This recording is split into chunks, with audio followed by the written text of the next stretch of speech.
在国内最害怕的就是带孩子去医院。本来孩子不舒服，想着能快点见到医生，但实际情况是到了医院倒吸口冷气。医院里挤满生病发热的孩子，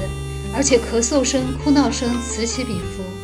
这么密集的群聚会让你感觉来医院是个错误的选择，但又不得不等下去。好不容易见到医生，大部分的情况是连轴转、疲惫无比的医生匆忙听完你的描述，开完药物，赶紧接待下一位患者。诊室外几个小时的漫长等待，换来的是诊室内的2分钟匆匆问诊，这在国内实在是太常见了。其实医生也很无奈，因为大家最信任的都是3甲医院，所以医疗资源挤兑特别严重。而诊所在国内的感觉，好像要么是类似于和睦家这样的高端私立医院，要么是个体经营、鱼龙混杂的街边小店。因此只要孩子有点不舒服，家里就会鸡飞狗跳。这段经历一度曾是挥之不去的噩梦般的存在。移居大马快5年了，记得当年刚刚做出这个决定时还是蛮不容易的。毕竟是从一个熟门熟路的城市搬去一个人生地不熟的国度，来自父母的压力、朋友的质疑也是不少，但更多的应该还是大家对未知的未来的担心。而我们当时心里最没底的，其实也是看病的问题。毕竟吃五谷杂粮，生病在所难免，而家里有幼童和老人，就医是急需解决的首要问题。而之前并没有长居海外的经验，国外和国内的就医体系差别还是挺大的，从网络上又没法了解得很清楚，想找个当地的朋友问问，可是谁也不认识，也就只好这样冲着亚洲理想退休国度的名头，先大胆地迈出了第一步。不过到了大马安顿下来后，除了办理银行卡，首先就是购买医疗保险，毕竟在一个陌生的国度，没有医保裸奔风险太大了。马来西亚没有移民政策，所以外国人买的医疗保险其实都属于医疗卡的性质，基本上条款都差不多，不保门诊，只保住院。像我们的医疗卡，住院的话是封顶自付300令吉，其他的都由保险公司支付。而入院前3个月、出院后2个月的诊疗费用，包括在别的医院或是诊所的就诊费，也都可以一并从保险公司走。所以有了保险的话，基本上就不会有太大的后顾之忧了。至于保费，根据年龄来，像我们的话每个月200多令吉，姐妹俩则是100多。慢慢融入后，对这边的医疗体系也有了更多的了解。在马来西亚就医一般会有3种选择：政府医院、私立医院和诊所。政府医院有1马币看病的福利，但前提必须是马来西亚国民，基本就是免费医疗了，唯一的缺点就是需要排队。那么外国人如果生病了怎么办呢？分享一下我们的经验。因为去政府医院，外国人也是需要付一定费用的，再加上是马来语沟通，就不去凑热闹了。需要专科医生的时候，比方说妹妹的鼻窦炎，我们打算用保险，所以就会选择就诊环境好的私立医院。而一般有个小毛小病、头疼脑热的话，我们一般都会去诊所，有时候甚至连诊所也不用去，直接去药房。因为坐堂医师和药剂师都有资质，所以常用药可以直接购买。马来西亚曾经连续4年被美国国际生活杂志评选为全球最佳医疗国家，2023年又被美国纳斯达克评选为亚洲最佳退休地。在大马，诊所可以说是遍地开花。拿我们小区附近为例，牙科和全科诊所就有近20家，价格合理，问诊方便。若是有需要转诊去大医院的情况，诊所医生会写介绍信，而在诊所做的各项检测报告都是可以直接进医院档案的，不需要另外再做。所以可以说诊所是医院的有力补充。而我们以前在国内，不管是看病就医的3甲医院，或是孩子打疫苗、老人开药的社区医院，不管什么时候去都是人满为患，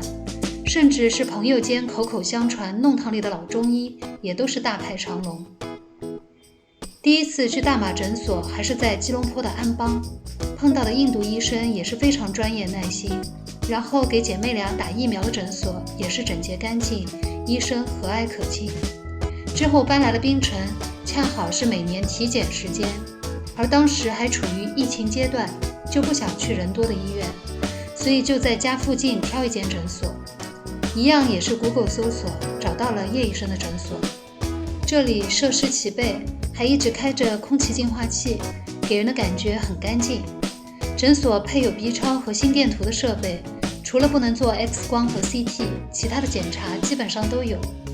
诊所实行预约制，因此病人就诊不需要等候，也不太会聚集在一个时间段。疫情期间这样的安排会感觉很安心。最近疫情好像又要卷土重来的样子，有些担心，因此咨询了叶医生的意见，打算把每年4月份的流感疫苗提前到今天，好提高安全系数。家里有老人小孩，还是小心为妙。诊所就在 I Santorini 小区楼下一圈的商铺内，走5分钟就到了。这就是叶医生，每次见到他都戴着口罩，疫情期间还穿防护服，因为一直来和姐妹俩已经很熟了。提前预约好的流感疫苗，德国产的，100令吉一针，好像差不多都是这样的价格。整个过程很快，打完贴上创口贴就结束了，等到止血就可以撕掉，洗澡什么的都 OK， 这点也很神奇。国内打疫苗，医生好像都是叮嘱最好当天不要洗澡，刚来大马时还再三确认，现在也习惯了。对了，叶医生这里虽然是全科，但是他拔鱼骨头做不了。为什么专门提到这个呢？因为我曾经有过晚上去私立医院挂急诊拔鱼骨头的惨痛经历，还好医生愿意从家里赶过来帮我处理，才没有让鱼骨头陪我过夜。医生也是态度极好，就是费用太高，一根鱼刺花了700多令吉，就算走保险也要自付300。就在之后不久，同样也就是在 I Santorini 的商铺中新开了一家全科诊所，门口还专门有海报宣传主攻耳鼻喉，特意标明可以拔鱼刺，价格还合理，好像100令吉左右，真是爱吃鱼人的福音呀。小时候一直觉得耳鼻喉没有什么用，没想到现在倒是成了常客。前阵子姐姐觉得嗓子里有头发，需要确认，就去了这家诊所检查，正式认识了说话轻声细语的陈医生。前2周，妹妹因为洗澡水进耳朵，觉得耳朵有些堵住了不舒服，又去找了他。陈医生艺高人胆大，从妹妹耳朵里取出了超大的耳垢。这家诊所的好处就是不用预约，随时可以看。同样也正是因为如此，有时需要稍微等一会儿。其实大马的牙科诊所也是特别多，不过槟城的牙科诊所我们只用过1家。第一次去也是 Google 上搜评价，然后比较性价比之后决定的。这家牙科诊所离家不算远，整体看上去也是比较干净整洁。当时主要是姐姐换牙时出了双排牙，需要拔出还很牢固的小牙，为新牙挪地方。整体体验还是蛮好的，因为小朋友非常紧张，医生也没有嫌烦，持续耐心沟通。等到拔完牙，还送了小小的礼物来表扬姐姐的勇气。费用也还算合理，所以后面爷爷拔牙时也推荐去了这家。结果因为牙医有好几位，那天分配到爷爷的那位正好体验不是很理想，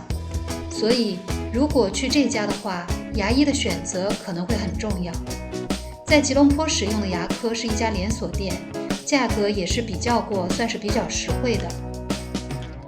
我们在大马问诊，不论是诊所或是医院，碰到的医生好像都是温文尔雅的，包括药房的药剂师，只要你有疑问，对方基本上都是知无不言，不会有一点厌烦的情绪。孩子们和医生们的相处也都是其乐融融。最后把几家诊所我们用过的一些项目的费用罗列整理了2张表格，一张是全科诊所的，当时因为孩子们刚来时还小，还没有打足疫苗，所以顺便罗列了当时打的疫苗价格。第2张是牙科，主要是拔牙、填充、拔神经、种植等常规项目，可能价格会有所变动，主要是给有需要的朋友们做个价格参考。总的来说，作为外国人在大马就医还是蛮方便的，价格也算合理。希望这些信息对屏幕那边的你会有所帮助。我是 80s Easy Life Vlog， 谢谢你的耐心观看，下次我还会在这里继续和你分享我们在槟城的生活点滴。